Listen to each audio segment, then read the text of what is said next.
Módulo Geotecnia Vial. Expositor: Ingeniero José Luis Carrasco Gutiérrez, Ingeniero Civil Geotécnico Magíster. Consultor en proyectos viales, minería, edificaciones industriales, movimiento de tierras y supervisión de obras. Profesor universitario a tiempo parcial en las escuelas de pregrado y posgrado de la Universidad Peruana de Ciencias Aplicadas, UPC, Lima, Perú.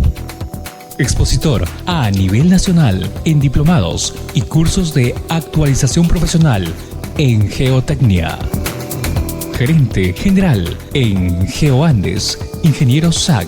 Somos una empresa consultora en ingeniería civil con servicios especializados en geotecnia. Realizamos estudios geológicos, geotécnicos con fines de cimentación, estabilidad de taludes, muros y taludes de suelo reforzado. Realizamos proyectos viales y supervisión de obras para obras públicas y privadas, minería industrial.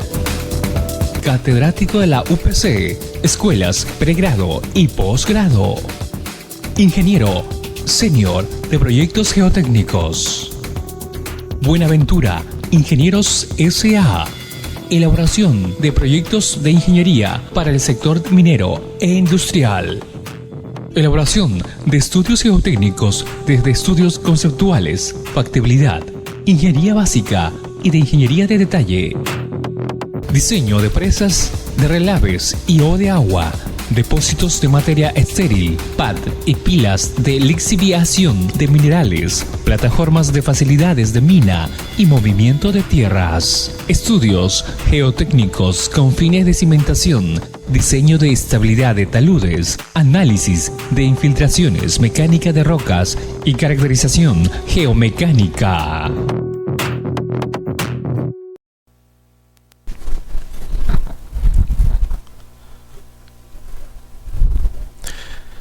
Este es el contenido de la exposición que vamos a desarrollar hoy. En principio vamos a hablar sobre los conceptos básicos y aplicaciones de la geotecnia, proyectos viales, cuáles son las aplicaciones geotécnicas, ya sea a lo largo del trazo de la vía, como material de aprovechamiento, la evaluación de canteras, las consideraciones para las investigaciones geotécnicas con fines de cimentación y las consideraciones para la estimación de la capacidad de carga admisible, que es muy importante, sobre todo cuando tenemos estructuras, por ejemplo la cimentación de los puentes, muros, ¿no? U otro tipo de estructura, puede ser de concreto, de suelo también reforzado. Y luego vamos a hablar sobre la estabilidad o las consideraciones respecto a los taludes. Tenemos varios aspectos muy importantes que vamos a revisar. Primero evaluaremos, identificaremos qué tipos de deslizamientos existen, qué mecanismos, qué factores o aspectos condicionan la estabilidad o inestabilidad de un talud o de una ladera. Hablaremos sobre las consideraciones que se toman en cuenta para caracterizar, por ejemplo, el macizo rocoso y algunos métodos de estabilización de taludes. Luego iremos tratando algunos casos históricos también de algunos proyectos que se han desarrollado. La exposición no tiene que ser necesariamente un monólogo, por lo cual va a ser muy importante la participación de ustedes. La experiencia que puedan aportar también a la misma va a contribuir a enriquecer más la conversación o esta exposición. En la medida que vayamos desarrollando, vamos a ir hablando, poniendo algunos ejemplos, discutiendo algunos temas puntuales, ¿no? De hecho, señores, es importante mencionar que, no podemos en una sesión, en una sola exposición de 7 horas, resumir todas las consideraciones a detalle de los aspectos geotécnicos, ¿no? Porque realmente es bastante amplio. Entonces, en algunos casos vamos a puntualizar y en otros vamos a hablar de manera muy general. De hecho, resaltando los aspectos más saltantes, no más importantes. Bueno, entonces empecemos por los conceptos básicos y aplicaciones. Es importante primero, me interesa saber qué concepto ustedes tienen de la geotecnia. ¿Alguien podría dar un aporte, un comentario?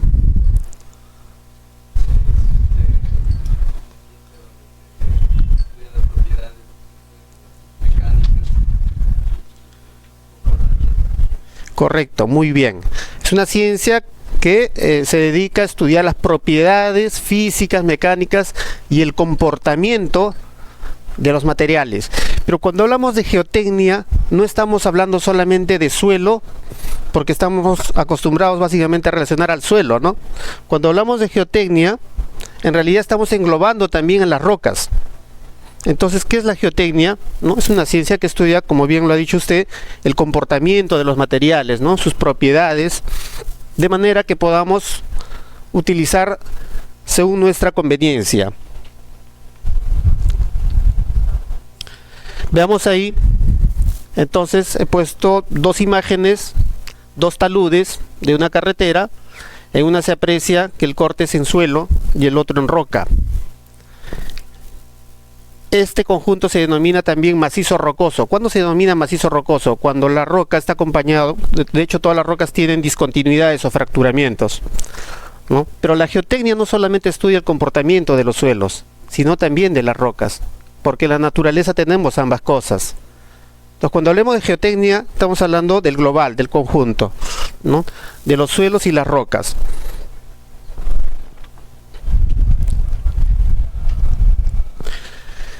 Pero la geotecnia se basa también, se apoya en ciertos pilares. ¿Cuáles son esos pilares?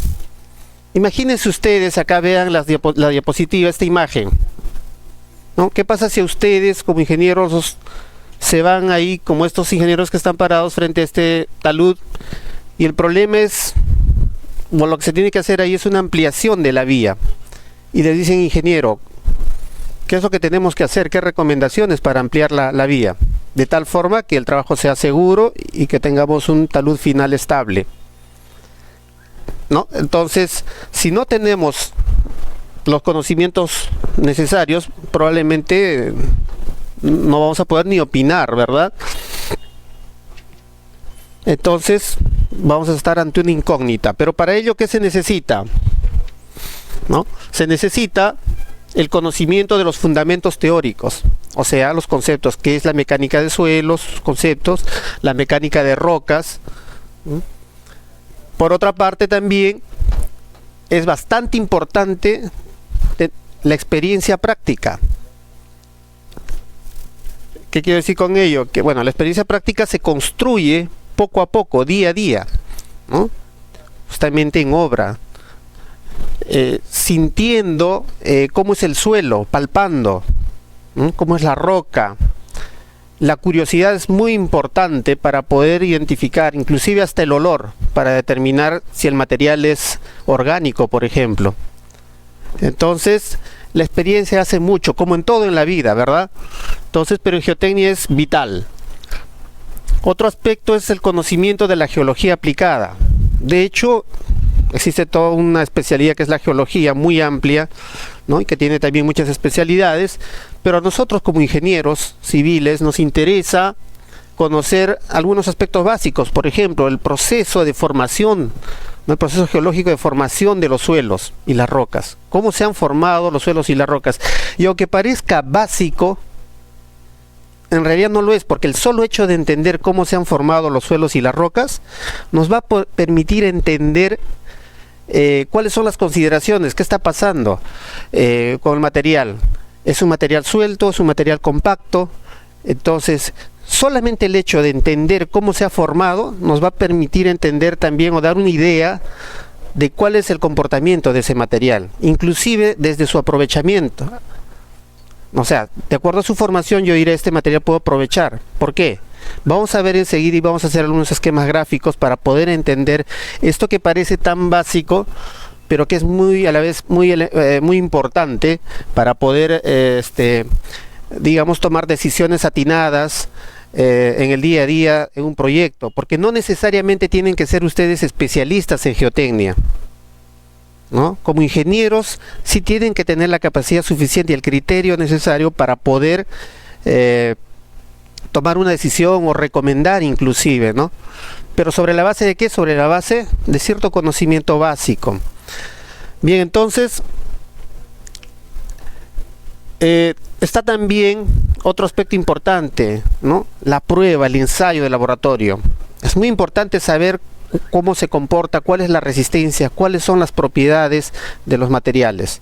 Entonces todo ese conjunto va a ayudar a que se tomen buenas decisiones desde el punto de vista geotécnico. Ok, entonces alguien que desee especializarse en geotecnia probablemente tendrá que dominar un poco más estos aspectos, ¿no? Para poder desempeñarse adecuadamente. Pero repito, no es necesario ser especialista para tener en cuenta también estos aspectos sin necesidad de entrar a temas ya muy específicos de diseño, por ejemplo. Veamos entonces, partamos de algo muy importante. Decíamos que la geología es importante, ¿no? Entonces, vamos a ver entonces de dónde vienen los suelos y cómo se forman. En principio, de manera general, toda la corteza terrestre está formada principalmente por roca, ¿no? Y esta data pues de hace millones de años. Este material rocoso sufre desintegración, como se aparece acá en el esquema de la izquierda, ¿no? Por aspectos mecánicos, ¿no? Físicos, orgánicos o de cualquier otra índole, se va degradando poco a poco y va dando lugar ¿a qué? Al suelo. Entonces podemos decir en palabras sencillas que los suelos provienen de la desintegración de las rocas. ¿Ok? Entonces existen muchos autores, por ejemplo, que clasifican al suelo de diferentes maneras, ¿no? Uno de los más utilizados es este término suelo residual, y es muy importante que ustedes puedan reconocer dónde se dan o dónde se encuentran suelos residuales. Suelos residuales principalmente se encuentran en las zonas tropicales, en la selva, por ejemplo, ¿no? Donde hay bastante humedad. ¿Y qué pasa?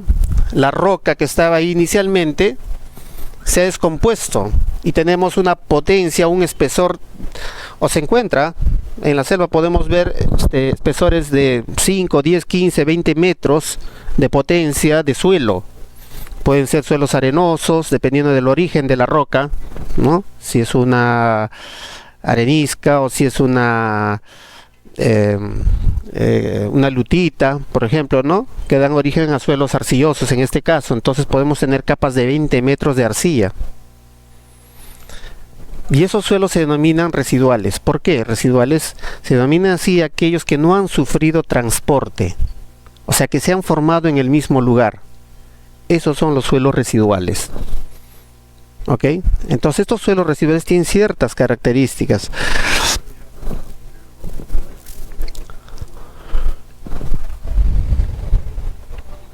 Antes de pasar a la siguiente diapositiva, que es el resumen de lo que voy a graficar acá en realidad, pero siempre prefiero hacerlo porque me parece más interesante.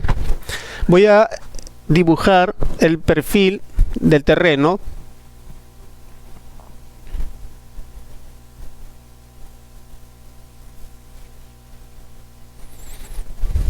Un terreno cualquiera, ¿no? El cual está compuesto por un macizo rocoso. Hemos dicho que el macizo rocoso normalmente tiene fracturas, puede ser en mayor o menor grado, pero en la medida que está, digamos, próximo a la superficie, se encuentra un tanto más fracturado. Normalmente, no siempre es así, ¿no? Y en la medida que nos acercamos a la superficie, bueno, de acuerdo al esquema anterior que hemos visto, se encuentra pues más descompuesto, ¿no? Producto de la alteración, de la meteorización, ¿no? Ya sea mecánica, física, producto de la infiltración del agua, que se ha ido descomponiendo el material. Entonces con el tiempo este material ha ido perdiendo también ciertas propiedades, por ejemplo las mecánicas, propiedades resistentes, se ha ido degradando. Entonces va a llegar un momento en el cual este material o una parte de ella, al perder su resistencia, se va a venir abajo, ¿no? Y va a venir a ocupar acá un lugar. Pero este transporte es, ¿por qué acción? Simplemente por la gravedad. Entonces,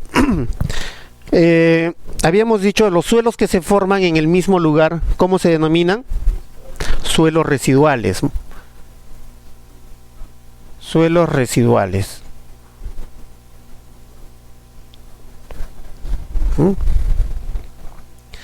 Y aquellos que se transportan y han llegado acá se denominan, por su origen, coluvios.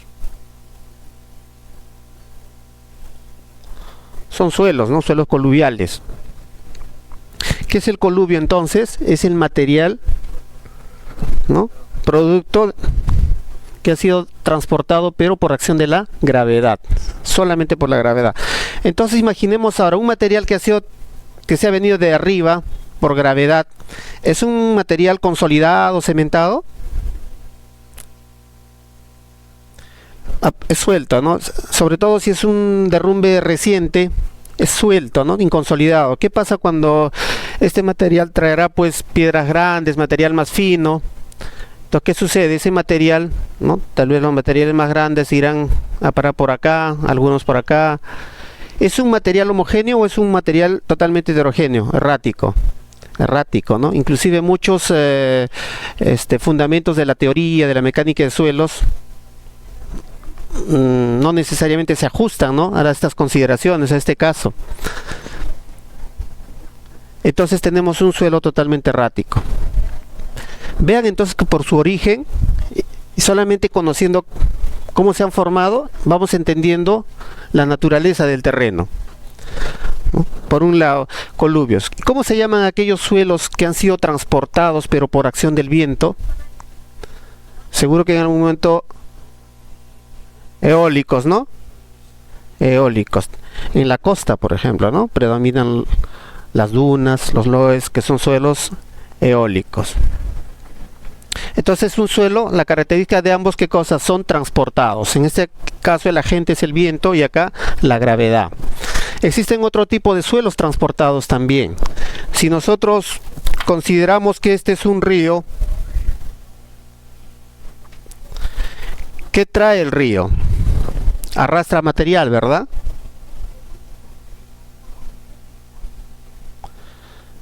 Arrastra material. Y generalmente el cauce del río no siempre estuvo ahí, ¿no? Hace cientos de miles de años probablemente el cauce estaba un poquito más arriba y fue erosionando poco a poco. Y no necesariamente sobre este eje, sino seguro pudo haber ido variando. Entonces tenemos depósitos, el material que arrastró en su momento, ¿no? Entonces, ¿cómo se llaman estos suelos? ¿Cómo se conocen? ¿Alguien me puede decir? Creo que hay una idea por ahí. Aluviales, correcto, muy bien.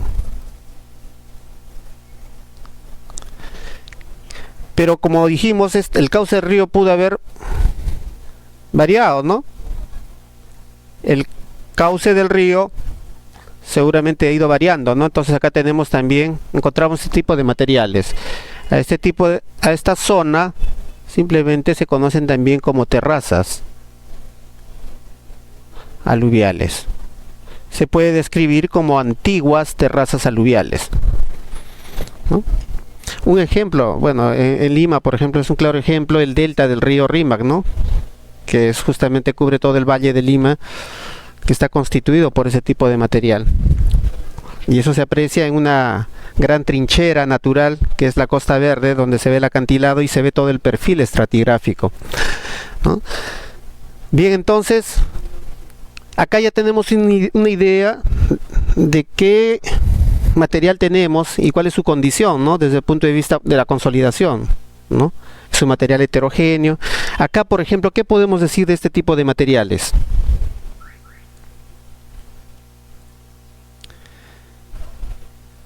Es un material transportado por el agua, ¿no? Arrastrado. Y al momento de ser arrastrado, ¿qué ha sucedido con este material? ¿Perdón? Ha sufrido fracturamiento, rotura, se ha ido desintegrando, ¿no? pero todo lo que ha llegado sano hasta un punto aguas abajo, después de haber recorrido cientos de kilómetros, todavía se encuentra ahí, tal vez con un tamaño menor, y cómo son se encuentra redondeado, ¿no es cierto? Pero está ahí, existe. ¿Qué significa? Que ese material tiene muy buena resistencia, ¿verdad? Entonces, generalmente estos materiales son utilizados como materiales de construcción. ¿Por qué? Porque tienen buena resistencia, ¿no? Vean entonces, entendiendo el proceso, nada más podemos nosotros sacar ciertas conclusiones, ¿no? Con lo básico. Ahora, no siempre puede ser así. Me ha tocado casos en los que, investigando fuentes de materiales de cantera, y me topé con materiales de río, en los cuales las aristas no se encontraban totalmente redondeadas, sino subredondeadas o subangulares.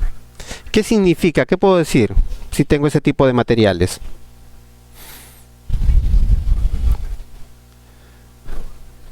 Que ese material probablemente no ha tenido mucho transporte, ¿no? Que no ha recorrido demasiado.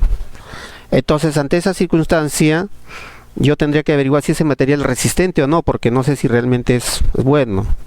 Porque generalmente esos materiales provienen de las caídas de los taludes laterales que están a unos cientos de metros más arriba, de un derrumbe, por ejemplo. Y no necesariamente puede ser un buen material, porque podría ser la roca de una lutita, de un esquisto, que son materiales malísimos, por ejemplo, ¿no? Para usar como agregado, ¿no? Porque finalmente cuando se desintegran terminan siendo arcilla.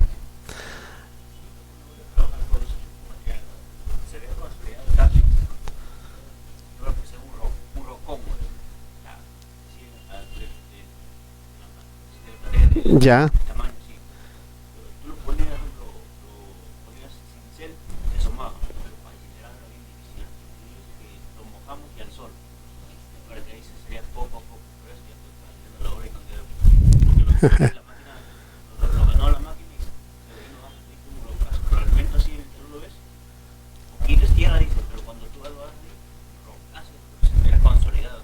Claro.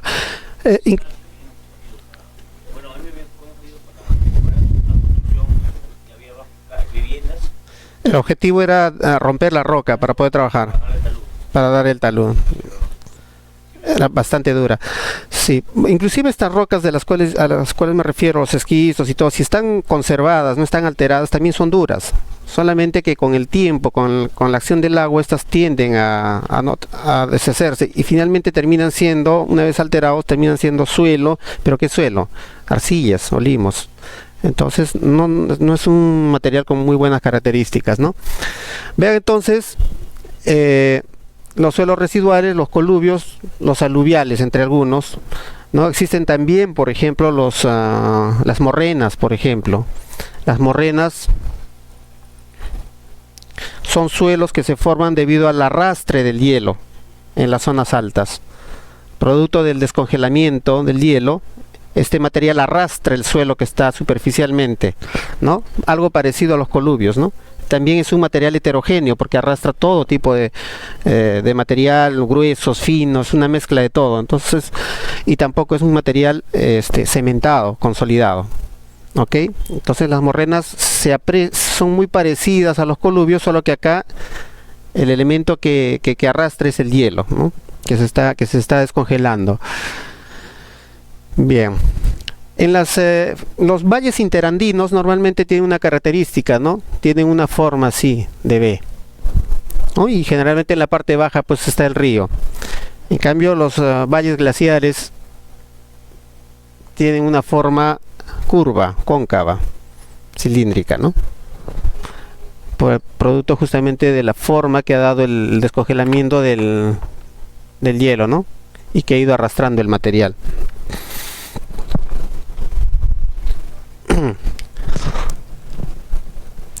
Entonces, ¿qué pasa, señores, si uno de ustedes ahora está desarrollando un trazo y se le ocurre hacer por acá un corte?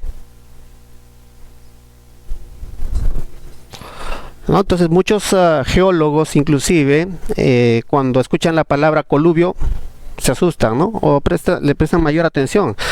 ¿Por qué? Porque si bien es cierto, muchas carreteras pasan por coluvios y no pasa nada.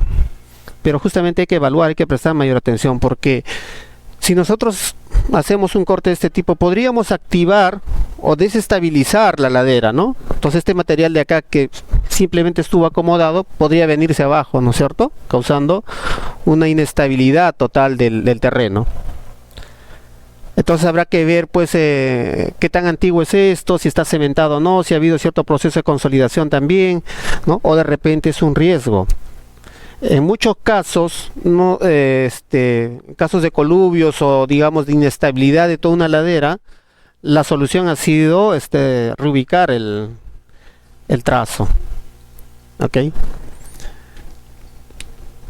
Este tipo de materiales, por ejemplo, si yo paso el acceso a la carretera por acá, no voy a tener ningún problema, porque es un material que está bien acomodado, está cementado inclusive, ¿no?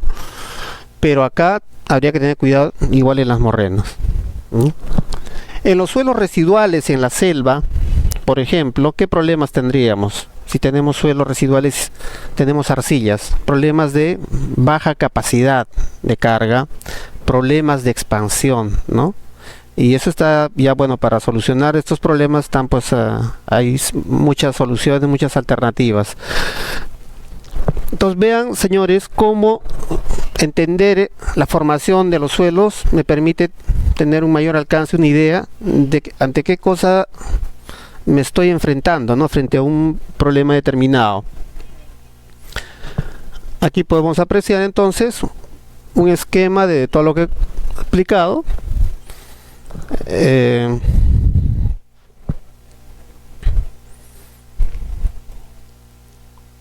Podemos pasar a la siguiente diapositiva y acá podemos ver en estos esquemas, ¿no? Por ejemplo los suelos residuales, ¿no? Cómo se va alterando la roca y va dando lugar a los suelos residuales, suelos transportados. Por ejemplo, en esta imagen coloqué unos abanicos coluviales. Ustedes han podido ver en muchas alguna vez, ¿no? Que superficialmente el material se va alterando y esto va cayendo por gravedad. ¿Por qué? Porque va perdiendo resistencia, ¿no? Entonces cae simplemente formando un talud natural estable. Entonces ustedes así viendo simplemente la imagen harían un trazo por ahí, no parecería coherente, ¿no? De todas maneras podemos percibir o tener por lo menos la sensación de que el material acá es suelto, ¿no? Inestable, ¿no? Pero ahora sabemos con mayor claridad el porqué.